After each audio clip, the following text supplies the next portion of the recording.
A slight breeze cooled the glaring afternoon sun as beachgoers splashed in the water or lounged on the sand. It was my first time to the beach since Uncle Russell's wedding on Fire Island, but that was a steely, cold ocean bracing a passionless gray sky.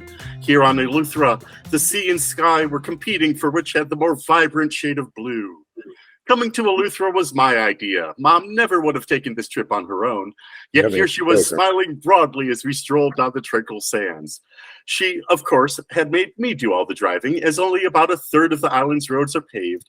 And like everywhere in the Bahamas, people drive on the wrong side of the road. In this tropical paradise, surrounded by the freshest seafood and fruit that is always ripe, I brought a surprise for Mom. Everything I needed to make her favorite treat, beer brats. Sure, I had to use Presidente instead of my preferred Schlitz or Milwaukee's Best, but I consider that giving it a bit of a tropical twist. Okay, you get the point. Internet recipes suck. Like, what the fuck was that? Like, after a solid minute of scrolling past pointless narrative and pop-up ads, you finally get to a recipe that may or may not be what you're actually looking for. Give me the ingredients and the techniques, and I'm out. Nick, I know the bar shares this problem too. While bartenders' guides have been around since at least the printed word, I'm pretty sure it went the Gutenberg Bible and then Mr. Boston's bartender guide. I know a lot of bartenders these days use their phones to look up drinks they don't know. Do you have specific advice or places that you would send them, or is simply typing sex on the beach into your search bar the best way to go? First off, no, typing sex on the beach in the surf bar is not the way to go, because you will get some drink recipes. You will also get some other videos that you maybe not want at work right at that time. Secondarily,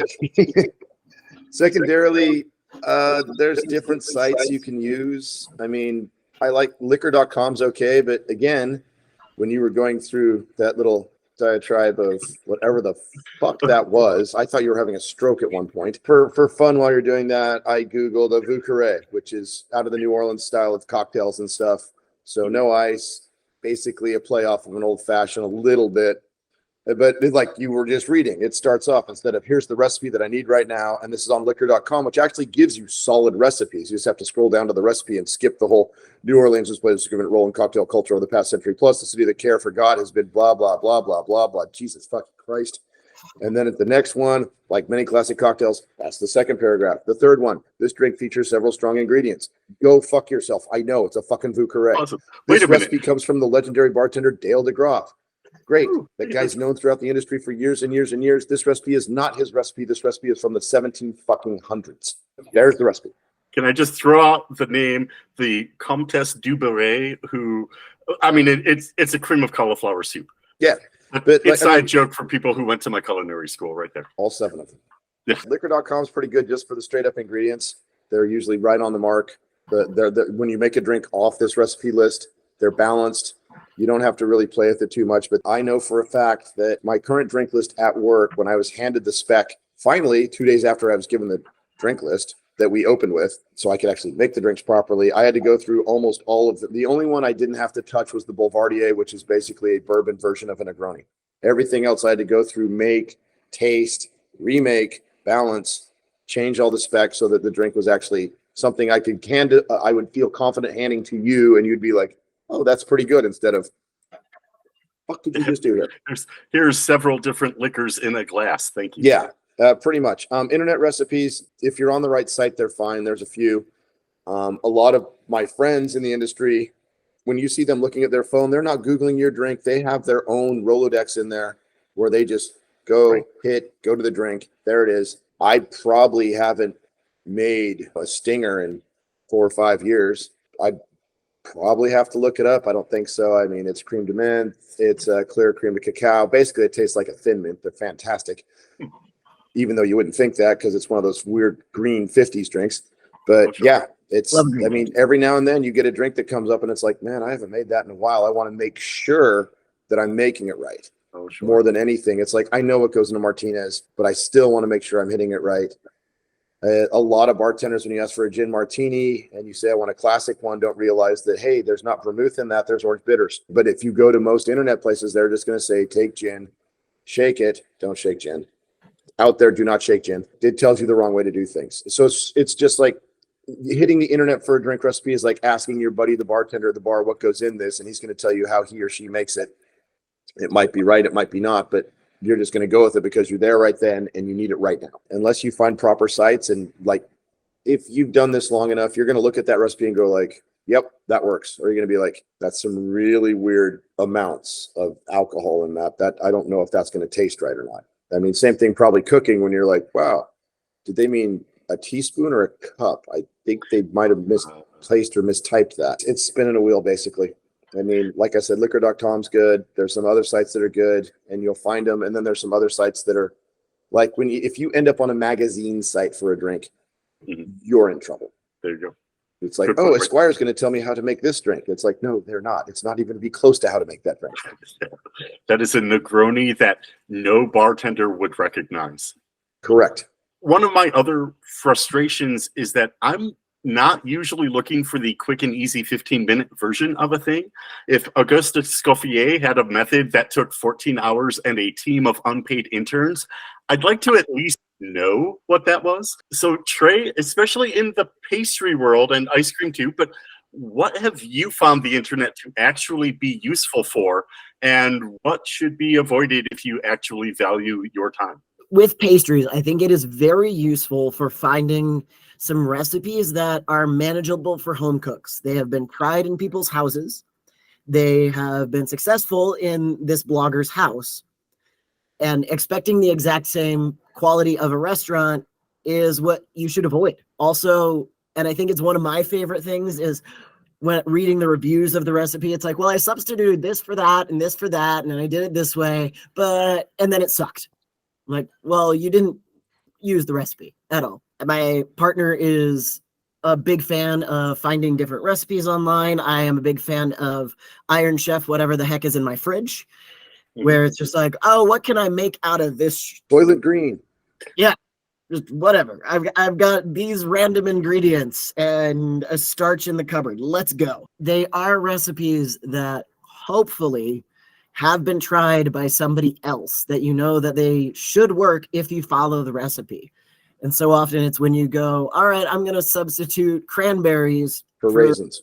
For not even that. I'm going to substitute cranberries for walnuts and wonder why it's dry. I like walnuts, but I don't like cranberries. There's so much of that in that recipe world. I think the thing that kind of I get frustrated at as a trained chef, a trained pastry chef, and kind of all around restaurateur type person, somebody comes in with their phone looking on the well, Salt and Straw has this flavor. Do you? I was like, it says something else. No, I don't have Salt and Straw's signature flavor, because guess what? We're not. Dude, I also don't get the Salt and Straw thing. No. We've got a Salt and Straw here in Little Italy. We have like the best gelato in a 3.5 million person city, in like two places that are less than a block away. There's a line around the block for Salt and Straw, and the two gelato places are like, yeah, our ice cream's perfect, but people want the Salt and Straw lavender and gooseberry Chardonnay, actually rosé ice cream. So I've had their ice cream. It's all right.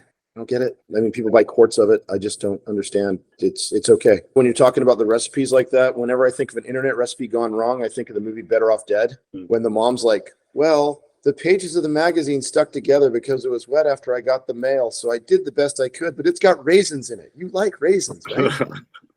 And it's just like some goo thing with just raisins, and the family's like, and that's a lot of ways how I see internet recipes. Like I said, you get the right site, you're good, but like Trae said, if I look up a cooking recipe from a chef, I can cook, sure, but I can't cook like you guys. I can't cook like the cooks in my kitchen. I know what you're doing. I understand it. I just know that I don't know how to brown something like that. I don't know how to and the chef's like, it's so easy. You just do this. And I'm like, no, it's not easy. That's really hard and takes years of practice. There is still the truth that if you take 5 cooks, give them the same ingredients, the same recipe, you will wind up with 5 different dishes. Yeah. Maybe 6. Maybe, yeah, exactly. The way I do it, sure. I made 2 just in case. So, sure. I mean, I do sometimes find novel flavor combinations of like, oh, hey, I hadn't thought of that before, but that is also getting less and less frequent. And I'm not even going to start getting into TikTok food trends because half of them I think it was, but some of the like internet just like quick recipe videos that were all just garbage and completely untethered to what would actually happen if you followed the recipe precisely. Yeah, like it was just trash. And when you get to those videos too, go ahead and Google. I'm bringing it up again, Josh. I'm sorry, I know it's not the episode. Old fashioned in YouTube, and you're going to see this very, very attractive blonde woman making a old fashioned in a pint glass without a pour. She's like, then you add the bourbon, like just a couple ounces. There's no pour. She's like 1,002, fills up the pint glass with bourbon entirely. It's, like half a bottle. Woo. And then stirs it and stuff. And like, she did all these drinks and she did them seriously. It's not like she's like camping or anything. She literally thinks she's making the drinks right. I mean, it's a joke in the bar tank. We watch those and just like, people aren't going to know that and see, oh, that's how you make one of those. And that's how they're going to make it. I will say, people don't like to read the recipe. They like to see the pictures. Even given our differences in what we believe goes into an old fashioned, I will say that was not my grandma's recipe. No. No. It's just watching. I'm like, I'm laughing. The bartender is laughing. Who told me to look it up. The bar back is laughing. It's like, wow. But again, when you get to internet recipes, like I said, I like liquor.com. I like to look down and see what I have to put in it. That's how my mind works. I don't need to see a picture of someone making the drink. I already know what that's going to look like. Just give me the recipe. I can go. But a lot of people like the TikTok versions. They like the YouTube versions where they see a video of it being made, not really even paying attention to how they make it. Like, oh, so that's how you make it. And they're just going to eyeball, like I said, a Vieux Carré that has a very specific liquors and a very specific amount of each liquor in it. But if they see it made in a video, like, oh, I can make that. And then it tastes god awful because, oh, you didn't pay attention. One was 3/4 of an ounce. One was 1.5 ounces. You just saw them pour it using that little funny metal thing. And you're like, oh yeah, I can just throw that together. Yeah. But yeah, I mean, a lot of them, when you get down to the internet, it's the videos, I think, that are so much worse than just reading the recipe. Hard to disagree with that. And I actually will give the one, I guess, two recipe site recommendations that I will give. The places that I do overall trust the recipes that come out of them are Epicurious and the New York Times food. There are a couple. America's Test Kitchen does good. If you see Kenji Lopez Alt's name on something, yes, trust that recipe. Otherwise, but even better yet, go buy yourself a copy of the Food Lab because he does a really great job of explaining the technique. And once you know the technique, the recipe is just what goes in it. The technique is really what you want. As a non-chef, been using the New York Times thing for recipes for years. I mean, it's so straightforward, and this is what you do, and this is how you do it, and this is what it should taste like. Exactly. Yeah, great call on that one. So, all right, we're going to take a break. When we get back, we are going to talk about internet recipes, evil step-sibling Yelp reviews. Ow. All right. So leave us a like, give us a subscribe, a comment if you would like, because I'm sure you have some opinions on all this too, and we will be right back.